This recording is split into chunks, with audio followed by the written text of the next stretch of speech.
Volvemos a saludar a nuestro compañero a Pablo Callejón. ¿Cómo te va, Pablo? Buenos días nuevamente. Bien, muy bien. Dentro del marco de las noticias uno trata de encontrar algunos resquicios donde buscar un poquito de alivio, ¿no? Sí. Es difícil. Es muy complicado. Es difícil. ¿A vos te gustan las facturas, el pan? A mí me gusta la factura, me gusta el pan. ¿Te gusta todo? Todo lo que tiene que... entras a la panadería y te traes lo que podés, bueno, dentro de lo que... Sí. Da el, Yo voy más sí. a lo salado hoy, pero bueno. Ah, vas más a lo salado. Yo voy más a lo salado. Al criollito, esas cosas. Exactamente, con un poquito de grasa. ¿Habrás notado alguna diferencia este año en los precios? Es complicado. La bolsita que antes iba con 1 kilo, ahora viene con 300 gramos. Viste que en la panadería mucho Sí. también, más allá de comprar por kilo, más o menos uno tenía un estándar de cuánto gastaba en plata. Sí, sí. O decir, lo que habitualmente gasto, bueno, será 200, 300 pesos. ¿Qué te alcanzaba? Ahora te quedas con un bollito chiquitito, ¿no? Es complicado. Es complicado. Bueno, tiene que ver con la inflación, tiene que ver con el contexto desatado por la guerra, tiene que ver con los precios internacionales que ya venían subiendo incluso antes del conflicto bélico con Ucrania.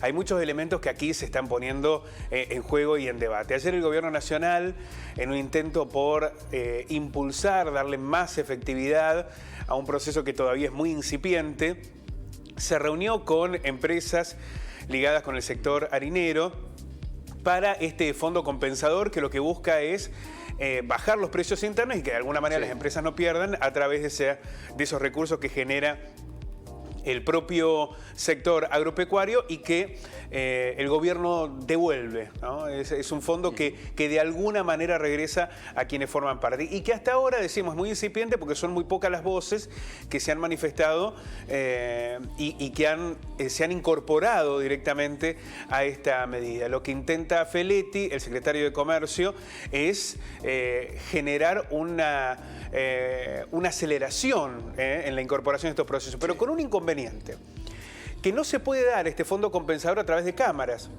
federaciones, asociaciones, tiene que ser el molino, ¿no? Son acuerdos individuales. Sí. Con lo complejo que esto resulta, porque si vos negociás con una federación que tiene 100 molinos en tu... Bueno, sí, ya lo resolvés de una vez. Tenés un atajo. Ahora, negociar individualmente, que es la única manera, señala el gobierno, de poder hacerlo con un fondo compensador de estas características, resulta más difícil. Pero vamos a ver en detalle qué surgió de la reunión de ayer con Feletti y qué es lo que viene para este proceso. El secretario de Comercio e Interior, Roberto Feletti, se reunió con dirigentes del sector molinero para avanzar en la puesta en marcha del Fondo Estabilizador del Trigo Argentino. Este es el título, ¿no? Buscan desacoplar los precios del mercado interno de la volatilidad que presentan a nivel internacional, que vamos a ver, no solamente tiene que estar relacionado con la guerra, hay otros actores muy fuertes, por ejemplo India, que ha también pateado el tablero, ya lo vamos a analizar. La herramienta establecida por el gobierno ya está implementada y cuenta con algunas empresas inscriptas para recibir los subsidios. Pero decimos algunas, ¿no? Muy lejos de las expectativas que se había generado inicialmente. Durante la reunión, las cámaras molineras plantearon la voluntad de participar del Fondo Estabilizador del Trigo Argentino si se reconocen algunas particularidades productivas del sector y una mejora en el precio final de la bolsa de harina industrial. ¿Qué dicen las cámaras? Bueno, vos tenés que negociar con cada uno de los molinos. Nosotros, como entidad, vamos a ir a respaldar esa negociación, pero hay dos elementos que nos piden, ¿no? Que se reconozcan algunas particularidades productivas del sector, digamos, que no se lo tome al sector como una cuestión uniforme. Hay algunos que la pasan mejor, otros peor, depende de la región y demás, pero además quieren una mejora en el precio final de la bolsa antes de firmar el acuerdo. Es decir, que haya un aumento y aumentar y después vemos, ¿no? Un elemento de preocupación que se suma, decíamos lo de la guerra, el precio internacional del trigo que había aumentado antes de que ocurriera lo de Ucrania, tiene que ver con que India, que es un enorme gigante del mercado, decidió retirarse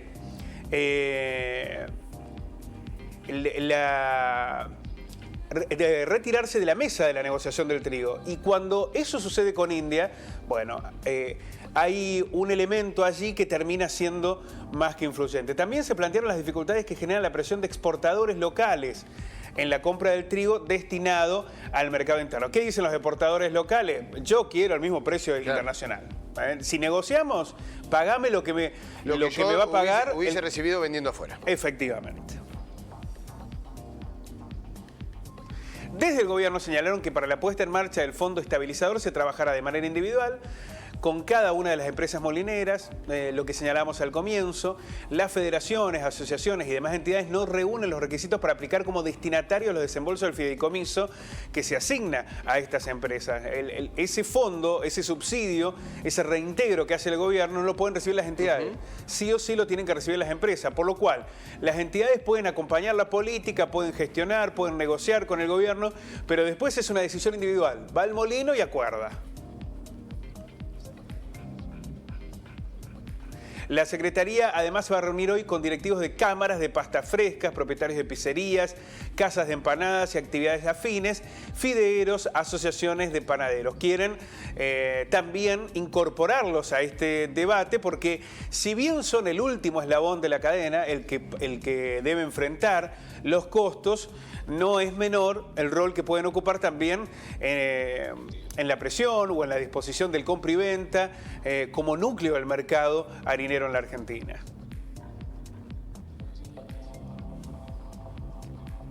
El titular de FAIM aseguró que fue una reunión positiva y aclaró que el que no participa no va a recibir ninguna compensación. Paga la tonelada del trigo a los 46.000 pesos que tiene hoy y vende la harina en función del precio que se abona. ¿Qué es lo que dicen? Bueno, quedás a merced del mercado, ¿no? Vos lo comprás en 46.000 y lo vas a vender al precio que te van a pagar. Si te lo pagan menos, no vas a tener compensación. Que ese también es otro elemento con el que intenta jugar el gobierno. Hasta ahora sin demasiado éxito, ¿no? Sí, no han sido tantas las empresas que se han incorporado.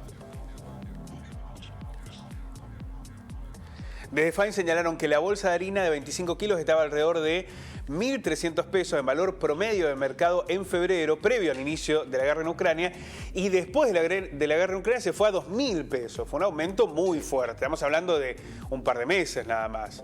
Mientras que el precio de una tonelada de trigo pasó de 27.200 pesos a 46.000 en el mismo periodo. Claro, han sido subas que han alcanzado el 80% en apenas 2 meses. Precio internacional récord del trigo. Efectivamente.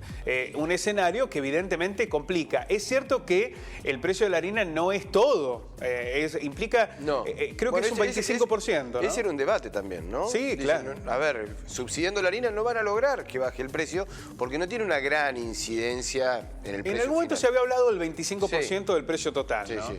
Algunos más, algunos menos, pero bueno, estaba en discusión. Efectivamente. Pero es un elemento que sí está influyendo. Lo que sí es evidente que no está obteniendo, quizás sean medidas que requieran, primero, de un nivel de confianza de todas las partes, claro. Algo que no parece aquí estar, ¿no? Y por el otro, que quizás necesitan tiempo, y lo que no tiene el gobierno y lo que no tiene la economía argentina es tiempo, ¿no? Para evaluar esas condiciones. Bueno, hoy el escenario aparece complejo, van a continuar las reuniones, Feletti va a recibir ahora a las cámaras del último eslabón de esa cadena donde impacta el precio de la harina. Muchas gracias, Pablo. A ustedes.